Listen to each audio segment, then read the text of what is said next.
Hindi siya ngayon magkatawa, pinipigilan niya kasi masakit yung ulo niya.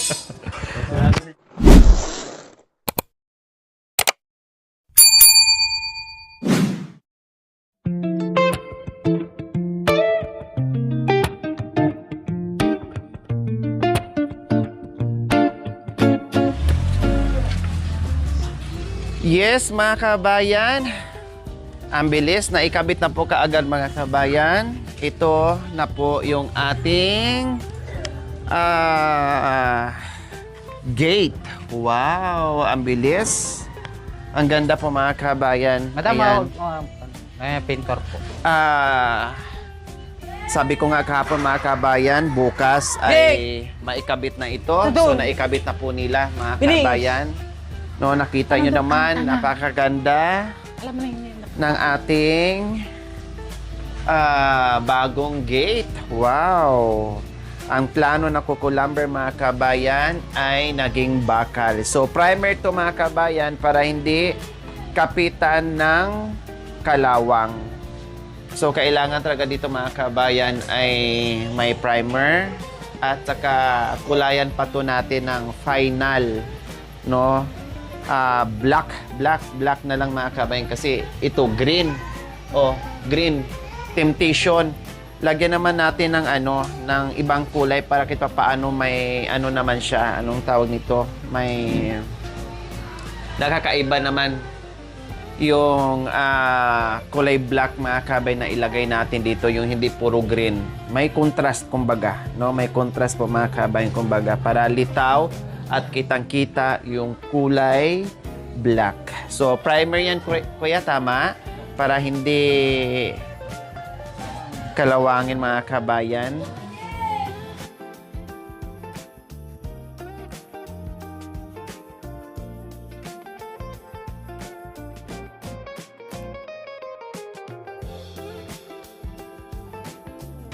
Ang bilis naman, kuya, nagawa niyo yung yung magkabilaan. Tinira nyo kaninang umaga? Pagdating nyo? Maaga kayo. Umaga sila. Oo, kasi mainit din pag Nagsasandot pa lang kami na umaga na sila, gumising na, ginising ka. Oo, akala ko ito pala yung ginawa nyo, yung ganito sa likod. Yung pala, maaga pala kayo dumating. Oo, madam. Oo, kasi kahapon po, mga kabayan, yung ito lang, yung na-welding nila. So ngayon, pati yung ito pala, magkabilaan ay okay na at nag-grind na rin po nila, mga kabayan. O, ang kulang dito, mga kabayan, is itong itaas plus magbutas dito. Ayan. Magbutas dito, mga kabayan. Then, ito, di pa kasi natin mahawakan, mga kabayan, kasi pa. Pero madali lang naman itong matuyo. Basa pa. Oo. Dahil napaka init naman. Epoxy, kung talagang hindi nadagdagan yung ating budget, mga kabayan, ay talagang Kuko Lumber ang gagamitin dito. So, kaya lang, sabi ko nga ay talagang napakabait, no? Talagang nadagdagan yung budget natin at hindi pala siya para sa Kuko Lumber lang, no? Dito pala ang bagay sa kanya. Ito pala ang bagay sa kanya, mga kabayan. Kaya salamat. At nakita nyo na po ang inyong pagmamahal dito sa pamilya ni Kuya Jerome. Ito na po, no, yung pinag-ambag-ambagan natin, no, yung pinagtagpi-tagpi nating pagmamahal. So, ito na po, mga kababayan. Ang sarap sa pakiramdam na dating nakatiwangwang, dating labas-pasok yung mga bata, yung iniisip nating lahat kung safe ba yung mga bata, pero ngayon ay panatag na. Lalong-lalo na sila ni Jerome at Ate Princess. Panatag na sila. Ilak lang nilang ganyan, mga kabayan. Kahit anong gawin nila dyan sa loob, bahala na mag-akyat baba yung mga bata dyan sa bahay nila. Basta ito ay tiyak nakakandado. Oh. Imposible naman, mga kabayan, na makawala pa dito yung bata. No, imposible naman. Na tapos, paano? Kahit aakyat. Oo pala. Hindi naman kasi may yan. Lalagyan yan ng bakal. Kaya nga sabi ko, hindi nakatiwangwang na ganyan lang. No, baka aakyat. ay lalagyan yan. Oo. Oo. Saan kanyan? Kaya lagi nakapadlock Yan. yan. Maglaro muna kayo. Pag hindi lalabas yung ano, pag hindi lalabas yung, ay pag nandito kay lahat, kailangan nakapadlock lagi Opo, yan. opo. Lalagyan. Paglabas at pasok ng mga sasakyan nyo, Opo. pati yan, Oo. nakakandado dapat. Kasi ito kayang-kaya nila. Oh. Kayang-kaya nilang buksan yan kung walang padlock. Aba, ibang-iba na ngayon si Jerome, ah. Doon na naman. Ayan na naman yung doon. Ibang-iba na yung harapan ng bahay mo, lalo na pag nalagyan na to ng pintura at nalinis na ng bongga. Ang ganda na nito. Ibang pakiramdam. Gaganda na po yan kapag na-finish yung ano niya. Oo. Lalo na patungan ng ibang kulay yan. Ang green, maganda din na kulay.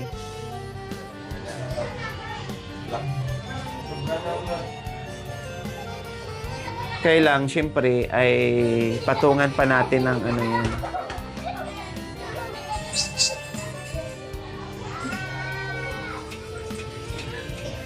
Color black.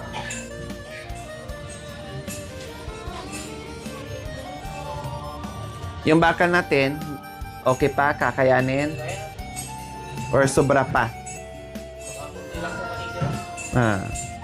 Alis lang doon.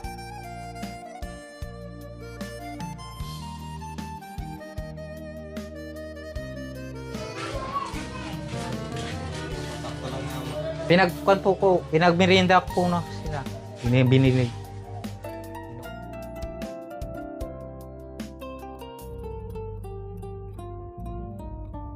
Kasi, yan ang number 1 din kinakalawang. Sirok na pa rin. Laging laging nababasa yan, lalo na pag nagwa-washing sila dito.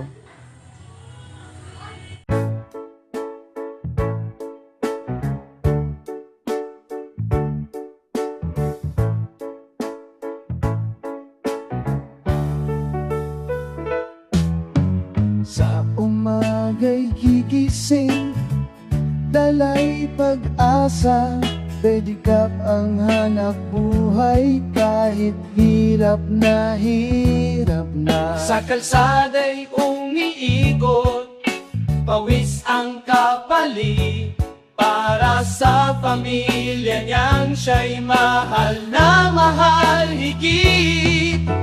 Dalawang anak ang dahilan ng kanyang lakas.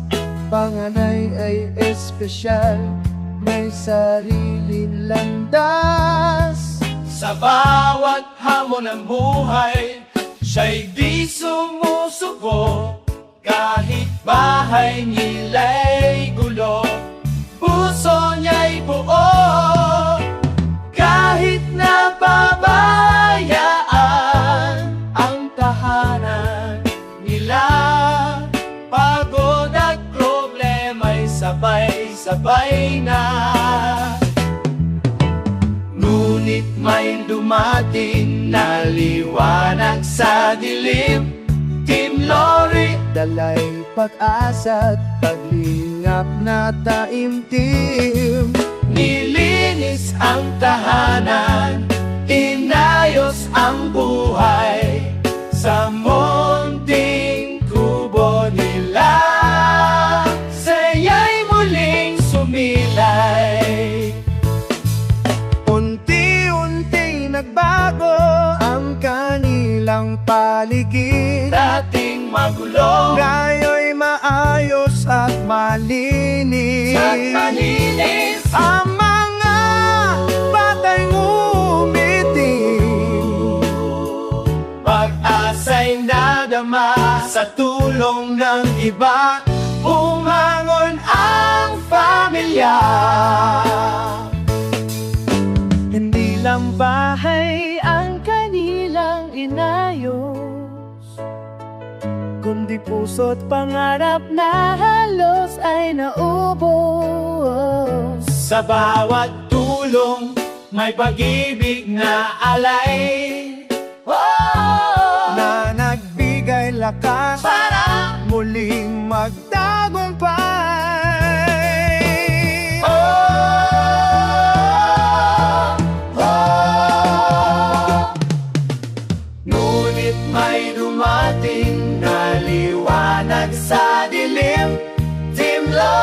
dalay pag-asa at paglinap na taimtim. Nilinis ang tahanan, inayos ang buhay sa munting kumo nila. Saya'y muling sumila sa simpleng pwedika.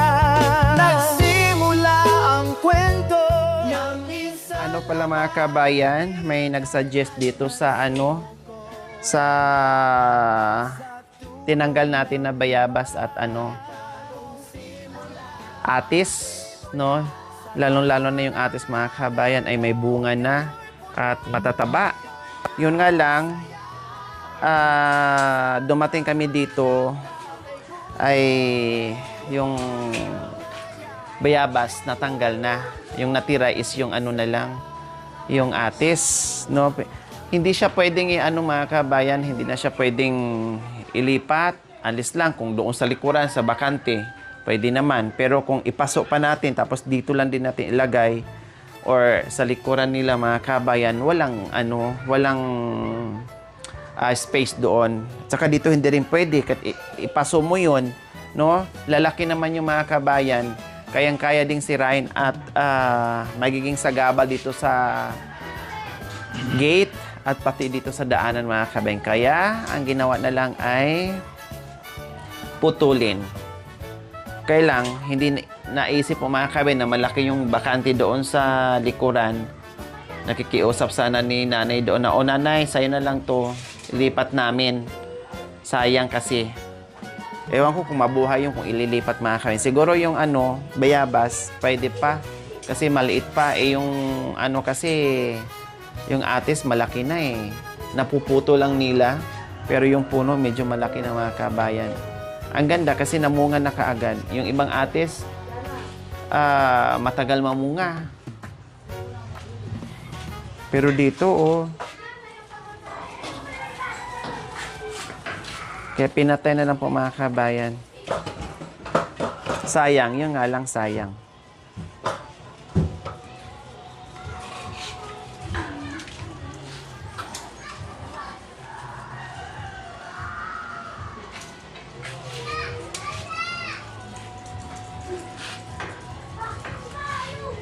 Hindi na rin to lagyan ng hindi na rin tayo maglagay dito ng screen or chicken screen po mga kabayan. Hindi na tayo maglagay kasi masisira yung beauty ng ng gate, no? May iba yung kanyang mga kabayan. Untidy tingnan, hindi maganda. Kaya hayaan mo na kung mayroong pusa, aso, hindi na ba ni magtatagal, marami. Nandito naman sila madalas ni Jerome at saka ni Princess, lalo na si Princess. Nandito lang naman araw-araw. Makikita naman nila yan. Kasi dito lang naman sila lagi nakatambay. Sa kakapitan pa ng kalawang at dumi yun mga kabayan. No? Katulad doon kay Mami D, natanggal yung design niya dahil may may chicken screen. Papangit siya mga kabayan, hindi maganda tingnan. Hindi katulad dito pag ganyan lang, neat tingnan, maayos, malinis. Meron pa kuya? Kuya? Ito Ay, ano ba yan? Oo nga. Hindi papagayan tapos. Ay, hindi pa. Sa kaso. So yan kasi mga kabayan, sabi ko, para mukha talaga siyang sosyal, no? At maganda tingnan mga kabayan, ay lagyan talaga ng bakal kako. Sabi ko, lagyan talaga natin ng bakal yan. Hindi pwedeng nakatiwangwang lang na ganyan, no? Mawawala yung design ng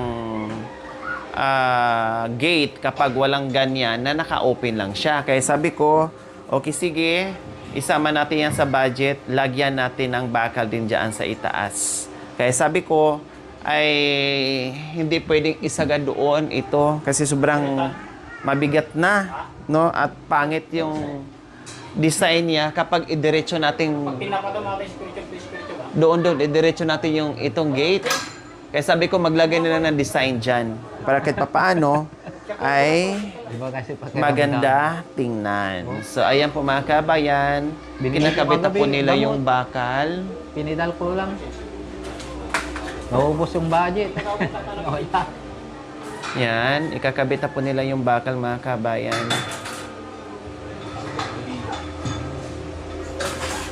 Wala silang magkapatid.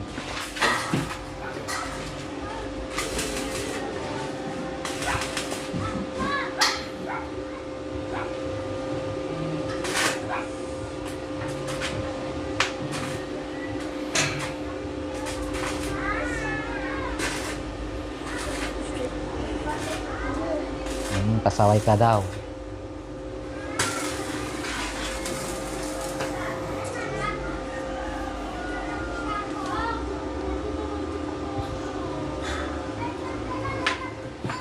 So ayan, nailagay na yung isa mga kabayan sa baba. Ngayon naman para lalo siyang gumanda, maglagay naman tayo sa itaas. Ayan. Abot mo kuya. Abot mo. Ayan, yan ang gusto ko mga kabayan. Na merong... Nandiyan naman si Kuya. Ako kuya. Yung merienda na daw. Ay, abot. Inutang ko lang yung merienda. Ayan, so nice po mga kabayan. Ang ganda tingnan. Pasko na lang daw. Pulidong-pulido yung Oo. ano. At lalong gumanda siya na merong design dyan.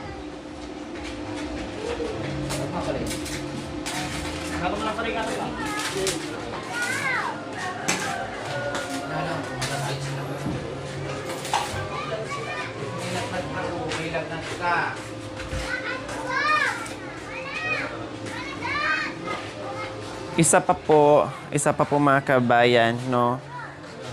Dati kasi pag merong ginagawa si Ate Princess diyan sa ano, sa loob ng bahay or pag natulog siya o sila, nakapadlock, no, nakapadlock yung pintuan nila. Unlike dito mga kabayan, kahit matulog si Ate Princess, magpapahinga sila diyan. Okay lang kahit nandito yung mga bata, no?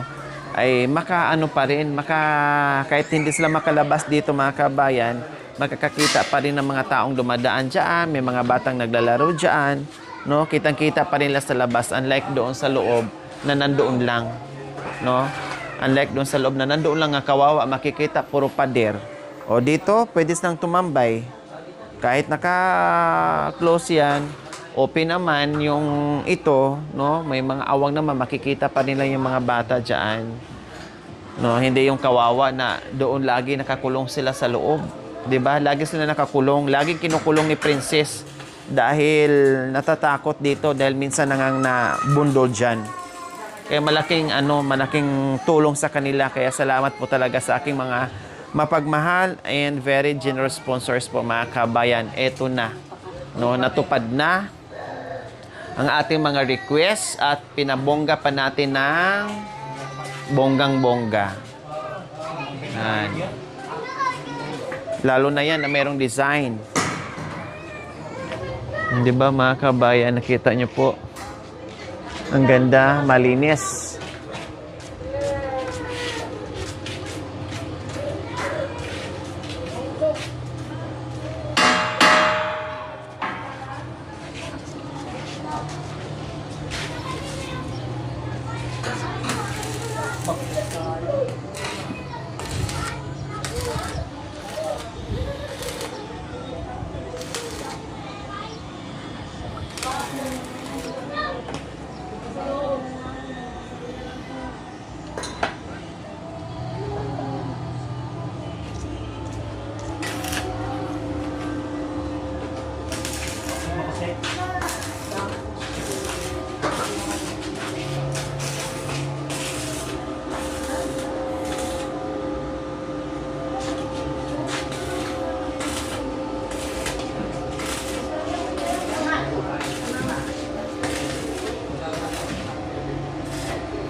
gamot. Ano, Ate Princess?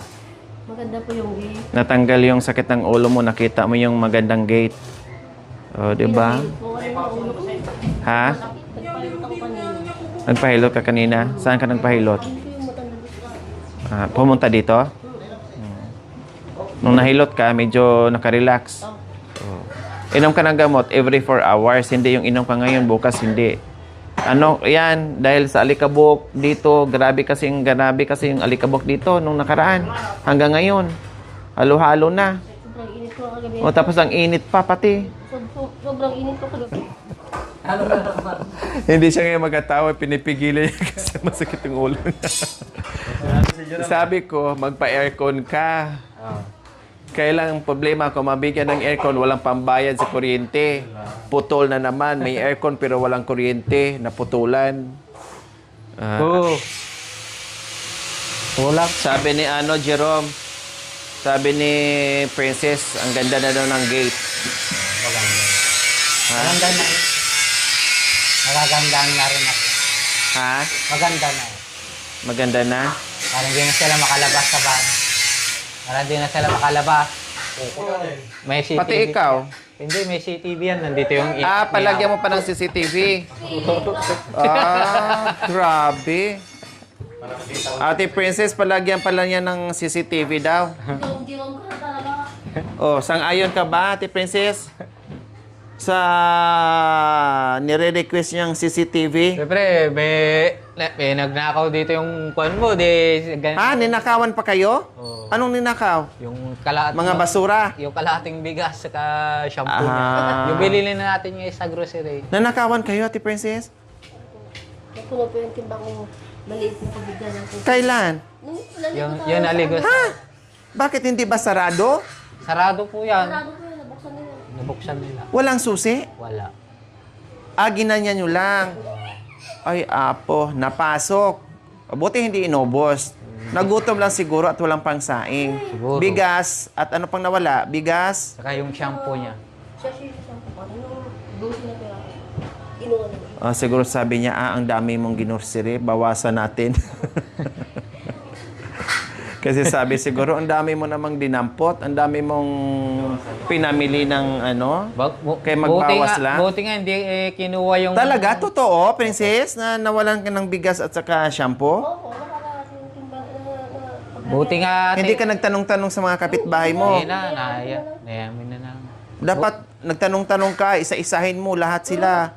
Buti nga, hindi kinuha yung biscuit saka yung Bear Brand. housing dito tayo. Isa-isa na pagod na ako. Shampoo saka... Kaya pala nasabi ni Jerome na magpalagay siya ng CCTV Parang di manakaw yung para hindi manakaw. Ha? Oh. Magpalagay ka ng CCTV? Di na. Tapos kailangan ng wifi pa yun. Lalagyan ko na lang ng kuryente para di sila mawasak. Diyos ko, nanakawan pala daw sila mga kabay nung kami ay nag-ano. May gate na. Dating bahay ngayon ay Yung dating bahay ko walang gate na. Walang gate. Meron na, gumanda na. mali ka. Yung dating bahay na walang gate, ngayon kulungan na.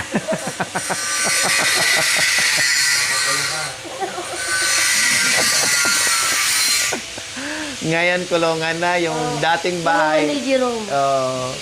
Pagmasdan mo Pagmasdan mo. Oo nga, mausok. Puro nga kami dito, mga kabayan, usok at saka alikabok. Mamaya nagungo kayo dyan. Mamaya nagungo. Ay. Ha? Mamaya nag-lip-still dyan, oh. Uy, maya ka naman. Kapal na mukha mo. Wala na yun. Dahil ko na rin ako. Bayalin mo. Ikaw, kaya. Anong sinabi niya sa'yo? Magpisto ka ng stress. Kaya ganyan-ganyan lang. Nakatoto. Bayalin ka, ikaw walang iya. Anong pa mo? Hindi ka? Teka, chancing ka lang eh. Ito lang yung may sakit pero nananching pa. Para-paraan lang yun, Princess, ha? Buti na lang sinabihan mo na mag-ano sila. Ano sabi mo? Muli ka na. Yung iba yung pala, titignan. Ay, tinitignan pala. Oo, wag mo na. Kung hindi mo sana sinabay ng ganyan, hindi sana makaakba yun. Gumawa tuloy ng paraan. Biro-biro lang, eh, ikaw. Parang hindi ka... Tama na, lalo sumasakit sa ulo. Pinapasaya lang. Thank you for watching, mga kabayan. Don't forget, like, share, and subscribe. And please, click the notification bell para updated po kayo sa ating mga videos. Thank you! Bye!